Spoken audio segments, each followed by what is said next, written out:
Hi everyone and welcome. Today we are about to be discussing how to track Shopify conversions with Google Analytics. So this is actually pretty simple.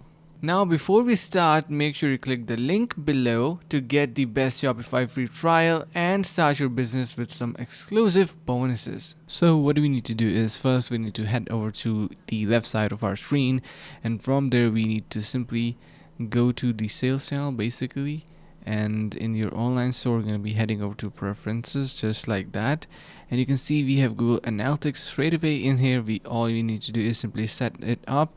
So click on setup Google, your Google account will be connected. It will be tracking all the Shopify conversions with Analytics.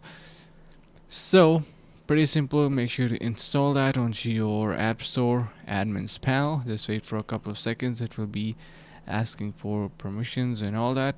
Once you do, you can see Google and YouTube is now incorporated onto our site. All we need to do is we need to simply connect our account. Click onto this connect, and that's how easily you can track it.